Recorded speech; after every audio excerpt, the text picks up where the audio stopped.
Assalamualaikum dan salam sekolahku sejahtera.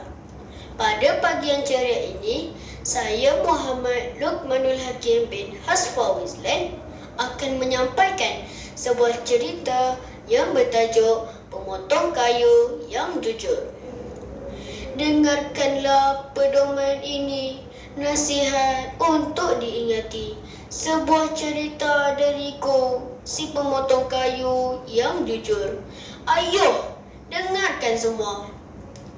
Tersebutlah kisah Nun jauh di pedalaman. Tinggal seorang lelaki tua dan miskin yang bernama Pak Halim. Kemahirannya hanyalah memotong pokok untuk dijual sebagai kayu api. Hanya isterinya lah peneman hidup saban hari tanpa dikurniakan anak. Dijadikan cerita, pada suatu hari pergilah Pak Halim jauh ke dalam hutan untuk mencari kayu api. Tidak seperti kebiasaannya, Mak Melah, isteri Pak Halim, tidak dapat menemaninya kerana telah jatuh sakit. Maka pergilah Pak Halim keseorangan ke dalam hutan pada awal pagi untuk mencari kayu. Seharianlah Pak Halim menebang pokok kayu yang sederhana, besarnya menggunakan kapak besi yang uzur seuzur usianya. Walaupun kepenatan, Pak Halim tidak juga berhenti. Lama-kelamaan, genggaman Pak Halim semakin lemah. Kapaknya pun terlepas dari tangannya, lalu terjatuh ke dalam sungai yang sangat dalam. Alangkah sedihnya hati Pak Halim apabila kapak besi kesayangannya yang menjadi punca rezekinya telah hilang. Hendak terjun, nanti dihanyutkan oleh arus deras pula. Merataplah Pak Halim mengenangkan nasibnya yang kurang baik itu. Maka pari-pari di langit pun bersimpati, lalu menyapa Pak Halim. Wahai manusia, mengapakah engkau bersedih sedemikian? Dengan perasaan tak terkejut dan diperamati sungguh-sungguh. Maka tahulah Pak Halim bahawa pari-pari telah menyapanya. Dengan terketar-ketar, Pak Halim menjawab, wahai pari-pari, kapak kesayanganku telah jatuh ke dalam sungai ini.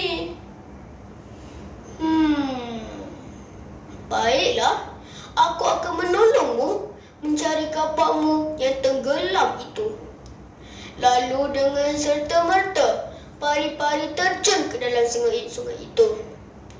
Beberapa minit kemudian, timbullah pari-pari dengan satu kapak emas. Dengan perasaan sedih dan sayu, Pak Halim berkata, bukan, ini bukan kapak kesayangan hamba. Tidak mampu untuk hamba memiliki kapak seperti ini. Lalu, sekali lagi pari-pari terjun ke dalam sungai dan kemudian timbul bersama kapak perak. Namun, Pak Halim masih enggan mengakui bahawa itu adalah kapaknya. Si pari-pari terjun lagi ke dalam sungai dan kembali bersama kapak gangsa sehinggalah pari-pari timbul bersama kapak yang kelihatan sangat uzur.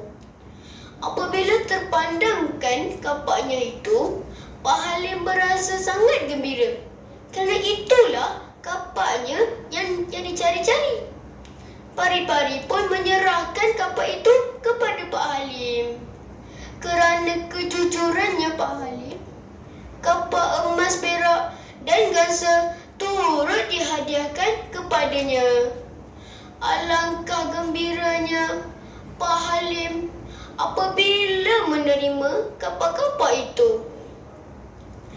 Pak Halim pun terus pulang ke rumah, lalu menceritakan perkara yang berlaku kepada Mak Melah. Mak Melah berasa gembira dan bangga atas kejujurannya suami itu. Keesokan harinya, Mak Melah pun pulih dan kembali sihat. Mereka hidup aman bahagia. Kawan-kawan, ambillah pengajaran daripada cerita yang saya sampaikan sebentar tadi. Pengajaran pertama ialah kita mestilah jujur dalam apa keadaan sekalipun. Pengajaran kedua, kita haruslah bekerja keras apabila mencari rezeki.